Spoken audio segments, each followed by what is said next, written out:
Carabinieri arrestato a Castelfranco per aver taglieggiato commercianti cinesi, parla il procuratore di Treviso, impianto accusatorio solido, ma questi episodi non devono far perdere la fiducia nelle forze dell'ordine. Anziana di Treviso denuncia la figlia quarantenne dopo un calvario di botte e maltrattamenti, un caso è stata colpita anche con un forchettone. Violenza in zona stazione Treviso, 20enne pusher aggredisce a calci e pugni gli agenti di polizia che lo stavano controllando, il giovane straniero arrestato. Riapertura dei varchi ZTL, posizionata oggi la segnaletica all'ingresso di Ponte San Francesco, pannello elettronico e tabella con gli orari per la rivoluzione al via entro breve. Stamani il discusso Consiglio regionale in seduta straordinaria sulla Marmolada, ma il rivale da battere non è il Trentino quanto la burocrazia statale, polemiche dall'opposizione. L'allarme per lo stato in cui versa un patrimonio culturale come Villa Franchetti a Breganzolo e la provincia pronta a convocare un incontro per trovare una soluzione, ma i soldi non ce ne sono, dice. Raduno Triveneto degli alpini a 3 mesi dalla grande festa di Vittorio Veneto, il calcolo dei benefici per i territori, ricaduta sul territorio per oltre 3 milioni di euro dalla 3 giorni delle penne nere. Buonasera e ben ritrovati dalla redazione di Treviso, dunque questi titoli di oggi, ma in apertura di questo telegiornale il grave incidente sul lavoro avvenuto a Belluno, una forte esplosione che è avvenuta in un deposito della stazione ferroviaria di Belluno, proprio nel cuore della città. Un boato che è stato sentito proprio anche dai cittadini, 3 operai sono rimasti feriti, 2 in maniera grave, sono stati trasportati con l'elicottero all'ospedale al centro Grandi Ustioni di Padova, mentre un terzo ferito invece in maniera meno grave è stato portato all'ospedale di Belluno. Uno di questi operai è residente nella Marca. Ovviamente la dinamica di questo gravissimo incidente sul lavoro è ancora tuttora al vaglio degli inquirenti. E siamo invece adesso al nostro telegiornale, parla il procuratore della Repubblica di Treviso, Michele Dalla Costa, sul caso dei carabinieri finiti sotto inchiesta a Castelfranco con l'accusa di aver taglieggiato commercianti e imprenditori cinesi per chiudere un occhio su eventuali irregolarità. Impianto accusatorio solido, dice, ma episodi come questi non devono far perdere la fiducia nelle forze dell'ordine. Purtroppo se ci sono delle mele marce, queste possono essere in qualsiasi paniere, quindi anche tra le forze dell'ordine. Mele marce intercettate dagli stessi colleghi carabinieri che sabato hanno arrestato e posto ai domiciliari un brigadiere di 57 anni in servizio alla compagnia di Castelfranco Veneto con un'accusa molto pesante. E di aver a questa persona sollecitato delle dazioni di denaro in cambio di non portare a termine un controllo, di evitare di fare un controllo. Questi sono le ipotesi, adesso vedremo però. Le indagini sono ancora in corso, quindi non vorrei aggiungere di più. Un carabiniere arrestato, un altro denunciato, 2 militari la cui posizione è ancora al vaglio, vittime commercianti cinesi della Castellana che si ritrovavano a pagare una sorta di pizzo fino a 800 euro per evitare sanzioni. Una ventina gli episodi contestati, ma non è escluso che lo stesso modus operandi venisse utilizzato nei confronti di automobilisti a rischio multa, sempre cinesi. Un impianto accusatorio solido, secondo il procuratore Dalla Costa. Crediamo di avere degli elementi validi nei confronti della persona, che ovviamente dovrà essere sentita adesso dal giudice che ha emesso la misura. Noi siamo abbastanza tranquilli, nel senso che riteniamo di avere le carte in regola per poter chiedere quello che abbiamo chiesto e ottenuto dal giudice. Forte sull'opinione pubblica l'impressione di fronte a episodi di questo genere che vedono finire sotto inchiesta gli stessi che dovrebbero far rispettare le regole. L'impatto è sempre particolarmente, è negativo anche per noi che lavoriamo con le forze dell'ordine. Le istituzioni peraltro restano, salde, infatti con noi hanno collaborato i carabinieri, cioè la stessa arma alla quale appartiene la persona indagata. Quindi non c'è motivo di preoccuparsi dello stato di salute della polizia giudiziaria e dei carabinieri nella specie. Continuiamo con la cronaca. Una madre ha denunciato la figlia responsabile di diversi episodi di maltrattamenti nei suoi confronti. In un caso l'anziana è stata costretta a rivolgersi alle cure ospedaliere. Una convivenza che era diventato un incubo, quei maltrattamenti fisici e psicologici divenuti oramai una quotidianità. Stanca di subire tutto questo, una donna di 71 anni ha denunciato la figlia di 44, nei confronti della quale gli agenti della squadra mobile di Treviso hanno eseguito una misura cautelare di divieto di avvicinamento. Le due donne vivevano sotto lo stesso tetto, numerosi gli episodi di maltrattamenti di cui l'anziana era stata vittima.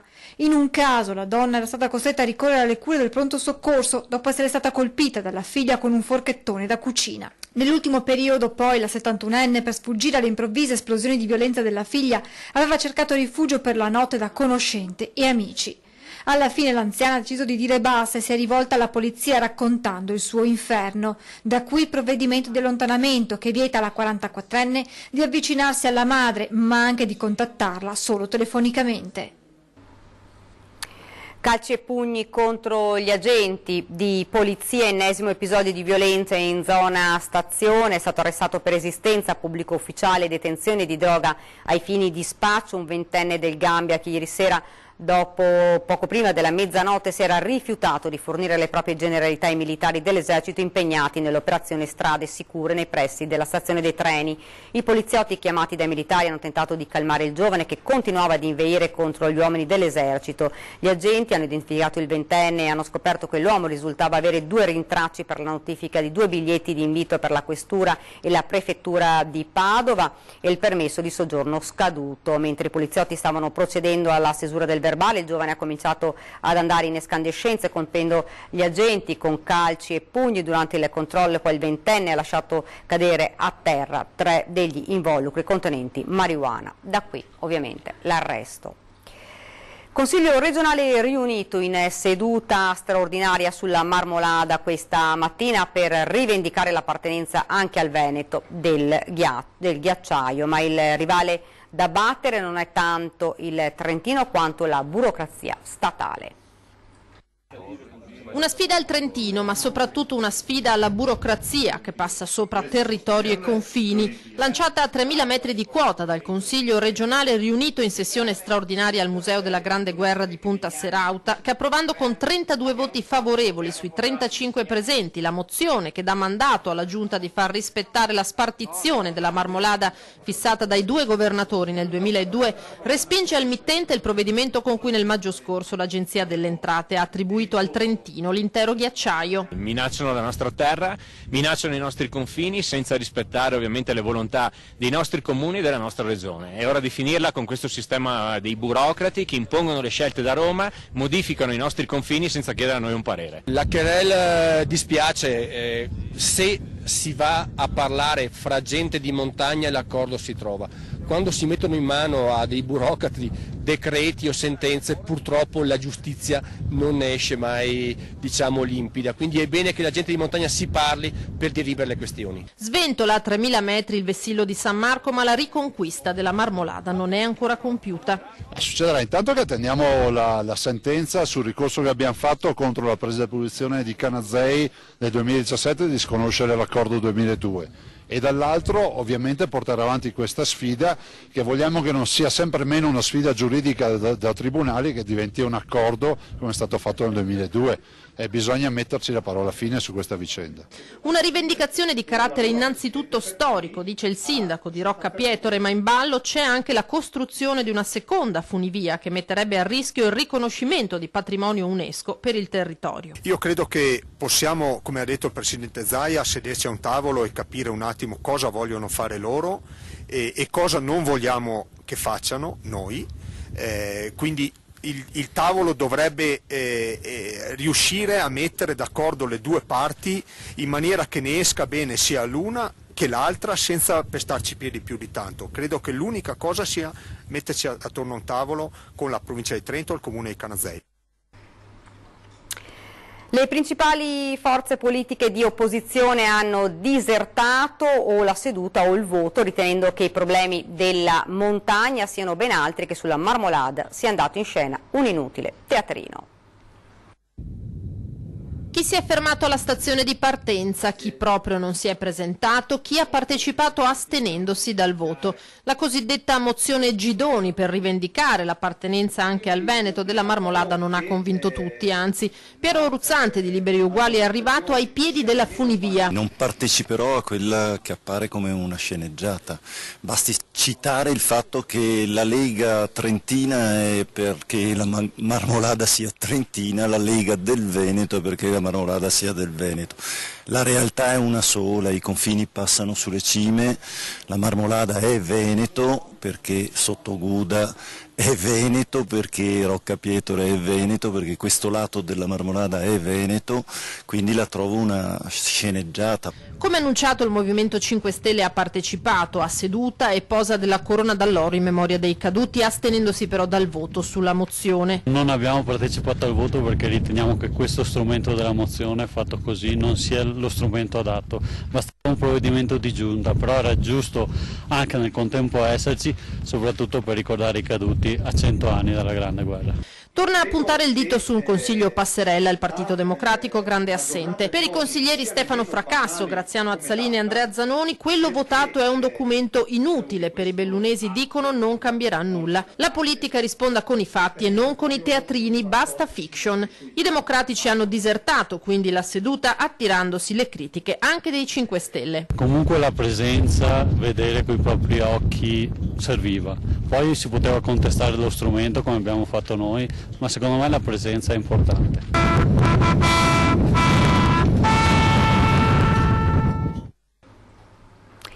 È iniziata la procedura per la richiesta di ristoro da parte dei risparmiatori danneggiati che hanno perso i propri soldi investendo in titoli emessi dalle banche poste in risoluzione a fine del 2015.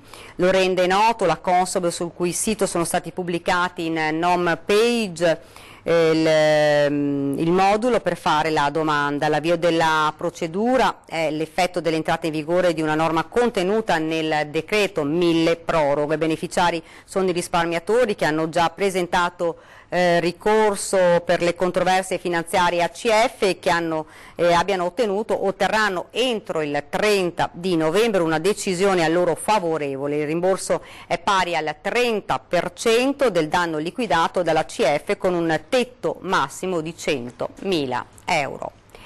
Ed ora andiamo in città, va avanti il processo di riapertura dei varchi della zona a traffico limitato promessa dall'amministrazione di centrodestra. È stata posizionata oggi la segnaletica all'ingresso di Ponte San Francesco, un pannello elettronico avvisa gli automobilisti se il varco elettronico è acceso oppure spento e una tabella indica gli orari in cui l'accesso è limitato ai veicoli autorizzati, vale a dire dal lunedì al venerdì solo la notte dalle 22 alle 6 del mattino, il sabato e la domenica per tutte le 24 ore. Nuove regole, nuovi orari che entreranno in vigore prossimamente. Un furgone investe un ciclista dopo una lite per un sorpasso e l'autista si difende, sono stato aggredito, il 60enne però è stato denunciato. Un sorpasso azzardato, la lite con i ciclisti, poi le minacce, è accaduto lungo via Roma, Vittorio Veneto. È domenica mattina, giornata di sole, ad un certo punto un gruppetto di appassionati delle due ruote viene superato da un furgone, probabilmente da qua il diverbio, poi degenerato in una lite. A quel punto il guidatore del furgone, secondo la versione del gruppo, è sceso dal mezzo ed ha estratto un coltello minacciando i ciclisti. Le due ruote hanno deciso di tirare dritto ed evitare ulteriori discussioni, ma il 60enne autista, non contento dopo essere risalito, li ha inseguiti ed ha urtato uno di loro facendolo cadere a terra. Immediata la chiamata al SUEM 118 ai carabinieri. L'uomo è stato denunciato per porto abusivo di arma da taglio e minacce aggravate. Il ciclista non è grave, ma il 60enne ai carabinieri ha raccontato tutta un'altra versione. Si è difeso dicendo di essere stato aggredito per primo dal gruppo, tanto da dover lui stesso ricorrere alle cure dei medici in ospedale, una dinamica che dovranno ricostruire ora i militari dell'Arma.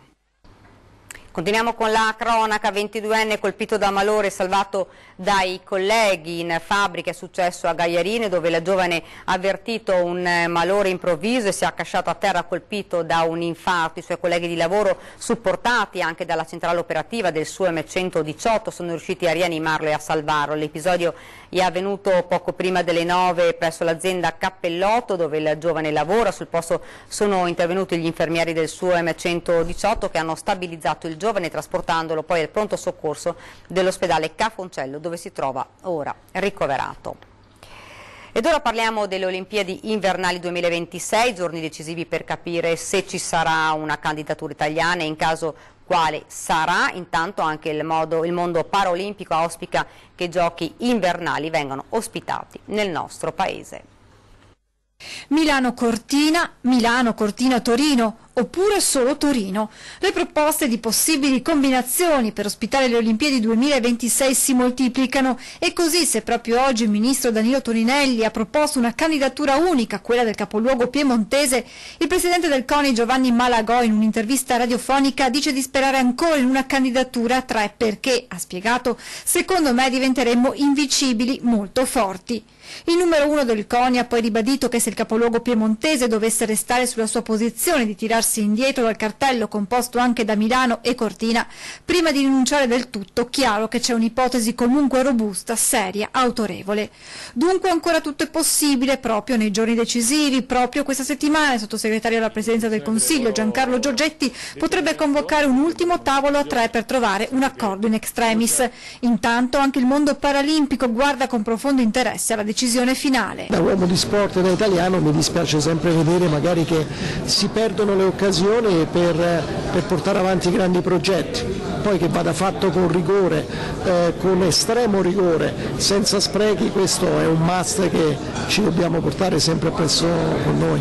Speriamo che comunque rimanga in Italia perché anche il movimento paralimpico possa essere presente e continuare nella via della promozione e della conoscenza e della sensibilizzazione. Ospitare un evento come le Olimpiadi non ha un impatto solo dal punto di vista sportivo, ma va ben oltre.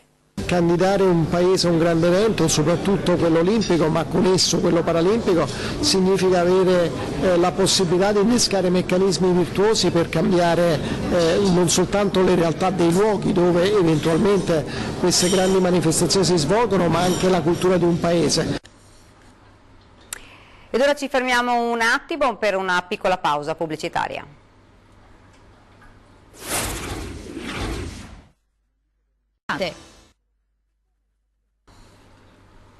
Siamo tornati nuovamente in studio con l'edizione trevigiana dei nostri telegiornali. Andiamo ora a Preganziol per parlare dello stato in cui versa un patrimonio culturale e monumentale come Villa Franchetti. La provincia proprietaria della struttura pronta a convocare un incontro per trovare una soluzione, ma il presidente Marcon parla chiaro: soldi non ce ne sono.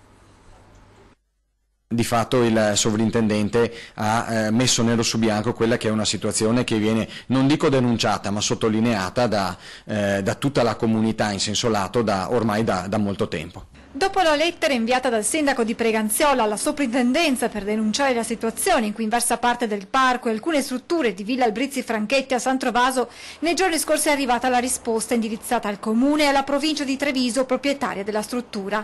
Nella missiva si legge come venga richiamata l'attenzione sulle pessime condizioni di conservazione del complesso monumentale risalente al XVIII secolo e come lo stato di abbandono e degrado comprometta la vita di essenze pregiate del vasto patrimonio arboreo. Nella lettera poi la soprintendenza evidenzia alcune criticità che interessano manufatti di pregio come le 2 serre o la neogotica torretta Belvedere. Le infestanti le abbiano praticamente avvolte e non è più fruibile tutto quello che invece una volta era percorribile e visibile da tanti cittadini. Stefano Marcon, presidente della provincia proprietaria della villa in concessione d'uso a seguito di una convenzione a Fondazione Cassamarca, ricorda come il corpo centrale si trovi in uno stato dignitoso e che la carenza riguardi la manutenzione del parco e di altre strutture, per poi spiegare qual è il vero problema all'origine di tutto. Soldi non ce ne sono, non ci sono grandi possibilità, se non quella di trovare delle leve o di coinvolgimento di privati, piuttosto che valorizzazione del patrimonio, che oggi comunque sono difficili da percorrere. La soprintendenza nella sua lettera invita gli enti coinvolti a provvedere ad un programma di lavori. Dalla sua il comune di Preganziolo è pronto a fare la propria parte per le competenze che gli spettano, auspica quanto prima un incontro per discutere degli interventi da mettere in atto. Siamo disponibili a sederci a qualunque tavolo per ragionare sulla base di termini ben precisi. Se tutti quanti noi chiamati a fare qualcosa per la riqualificazione di questo bene siamo disposti a partire dalla villa, mettendo al centro la villa e la sua riqualificazione, io penso che a un risultato arriveremo. Appello raccolto dal presidente Marcon. È mia intenzione convocare a breve un incontro tra le parti, e tra le parti intendo provincia, Cassamarca e comuni territorialmente coinvolti, per trovare una soluzione.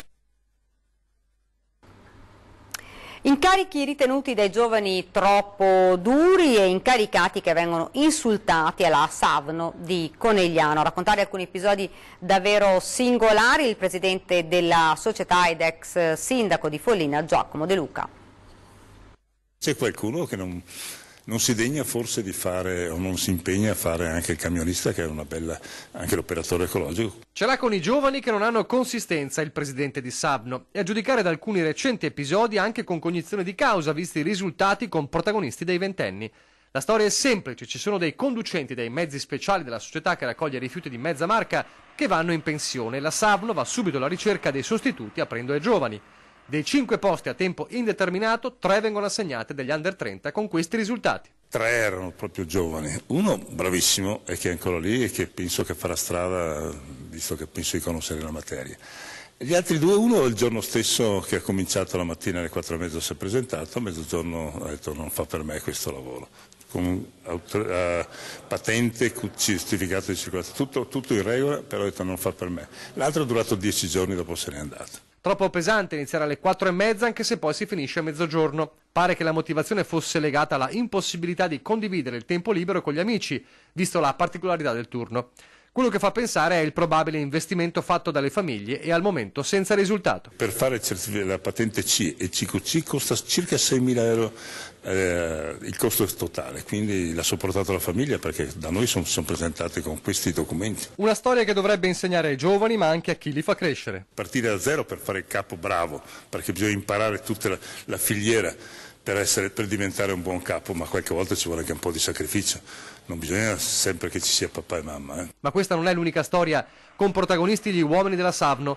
A Conegliano addirittura c'è chi viene insultato mentre raccoglie le cartacce altrui.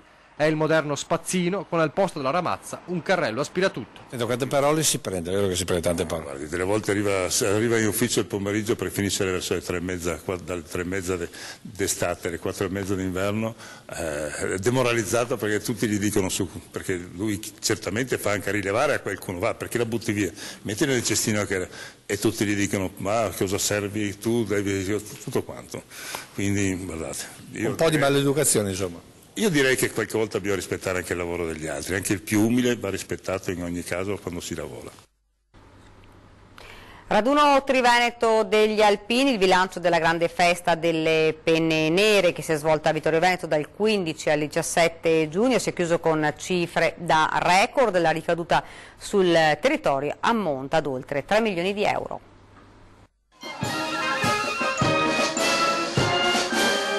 Un raduno triveneto da record. Vittorio Veneto dal 15 al 17 giugno ha vissuto con le penne nere una 3 giorni di festa indimenticabile. Con gli alpini la ricaduta sul territorio è stata di oltre 3 milioni di euro. Non solo, ma sono state realizzate e sistemate opere infrastrutturali in 11 comuni. Sono solo alcuni dei dati inseriti nella relazione che il presidente della sezione Francesco Introvigna ha inviato alla Regione Veneto, partner istituzionale di primo livello per l'organizzazione. Aprite il vostro cuore perché arriva la sezione di Vittorio Veneto! Un raduno memorabile che ha visto una presenza in 3 giorni di almeno 160.000 penne nere, una vera adunata nazionale in miniatura con un'organizzazione meticolosa che non ha presentato crepe e criticità. Nelle valutazioni di impatto socio-economico, secondo il Presidente, il raduno ha avuto un effetto travolgente sulla città di Vittorio Veneto. Nei 3 giorni la città ha cambiato volto, condividendo un clima di euforia collettiva in cui è prevalsa l'allegria ed il senso di accoglienza e benevolenza, uno spettacolo che rimarrà impresso nella mente dei cittadini. Questa volta i vittoriesi hanno risposto e sono tutti con noi. È una grande gioia. È una grande gioia. I dati parlano chiaro, un percorso di 2100 metri, la sfilata durata oltre 3 ore e mezza ed un muro senza fine di penne nere, stimate in 30.000, tra 2 ali di folla mai viste prima. Non solo, l'evento ha determinato tra gli effetti un incremento dei consumi con ricadute sui livelli occupazionali attraverso l'attivazione di nuovi impieghi temporanei. L'impatto economico è risultato rilevante sui principali settori produttivi che hanno beneficiato delle ricadute sul territorio. A chiudere la sfilata, l'emozione dei 100 bimbi delle scuole materni con lo striscione ed il messaggio: voi ieri ed oggi, noi per un futuro di pace. Questi frutti della nostra vita, della nostra umanità. Ascotrade ha premiato questa mattina a Treviso le 4 società sportive vincitrici del concorso Mi Piaci di Cuore, giunto alla sua 5ª edizione.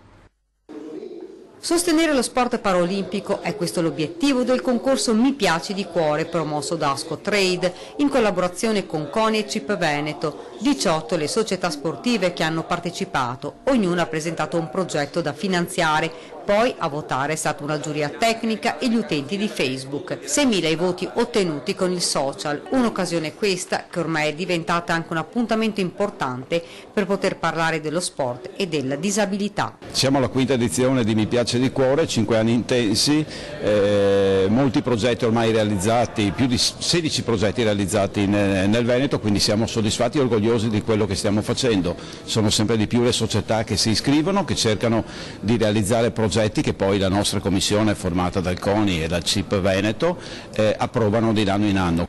In questi anni, ha sottolineato Busolin, sono stati sistemati 16 impianti sportivi e sono stati erogati 100.000 euro di contributi. Alla cerimonia rappresenta anche il sindaco di Treviso. La città di Treviso si sta dimostrando veramente molto aperta e sensibile nei confronti di questo tema, che è il tema della disabilità. Non vogliamo trattarlo soltanto da un punto di vista della normativa per pulirci le coscienze, ma vogliamo costruire una città veramente accessibile a tutti. Un concorso che ha permesso alle varie realtà sportive di poter realizzare dei piccoli sogni, 20.000 euro che sono stati divisi fra i 4 vincitori. Ci permetterà di acquistare una carrozzina per danza proprio per una delle ragazze che ha una carrozzina un po' più pesante, comunque una disabilità un po' diversa e quindi con questa permetteremo a lei di muoversi in maniera migliore, insomma. Ci permette anche di avvicinare altre persone allo sport, perché le carrozzine da rugby hanno un prezzo proibitivo e quindi la società deve farsi carico dell'attrezzatura anche appunto per invogliare i nuovi giocatori. Ci permetterà innanzitutto di comprare nuovo materiale sportivo per far allenare i nostri ragazzi al meglio, visto che al momento purtroppo siamo carenti e abbiamo materiale di 10 anni fa, e poi se ne avanza riusciremo a permetterci anche probabilmente nuovo vestiario, un nuovo abbigliamento diverso da questo. Per noi è una cosa importantissima, noi abbiamo dei ragazzini che sono inseriti all'interno dei gruppi e questo ci dà la possibilità di accogliere altri ragazzini all'interno dei gruppi con degli operatori specializzati.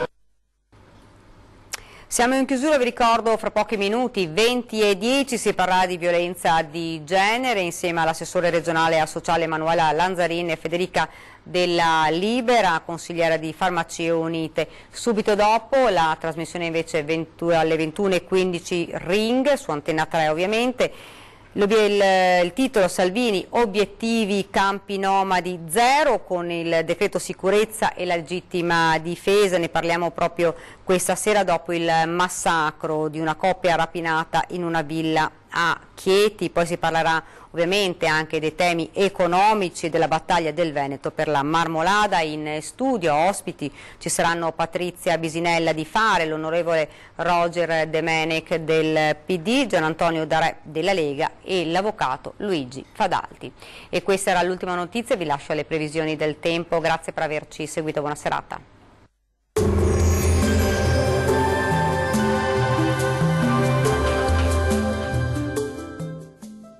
Vacil Frutta, Adriatica, la Valle dei Sapori, un nuovo mondo alimentare. Avacil di Breda, Treviso. Ben ritrovati al meteo. Bel tempo sulle nostre regioni, ma crollano in maniera decisa le temperature. Vediamo il dettaglio. Sul Veneto, come detto, la giornata sarà caratterizzata dal bel tempo. Sulla nostra regione dunque sarà ampiamente soleggiato, con il cielo che sarà sereno o al massimo poco nuvoloso ovunque. Non sono previste precipitazioni. Temperature in calo con le minime che saranno comprese tra 5 e 10 gradi, valori massimi oscillanti invece tra 15 e 19 gradi circa. Diamo ora uno sguardo al Friuli Venezia Giulia. Poche novità, anche sulla nostra regione dominerà il sole ovunque, ampio soleggiamento dunque, con cielo sereno al massimo con presenza di poche nubi a carattere sparso. Non sono attese piogge degne di nota. Temperature anche qui in calo con minime comprese tra 6 e 8 gradi, massime oscillanti invece tra 17 e 19 gradi circa. Vediamo infine la situazione del Trentino Alto Adige. Non cambia di molto la previsione, bel tempo anche sulla nostra regione, sarà dunque asciutto e stabile e anche ampiamente soleggiato su tutti i settori, con il cielo che sarà sereno o al massimo poco nuvoloso. Temperature minime tra 5 e 6 gradi, valori massimi compresi invece tra 19 e 23 gradi circa. Dal meteo di Antenna 3 per ora è tutto, arrivederci!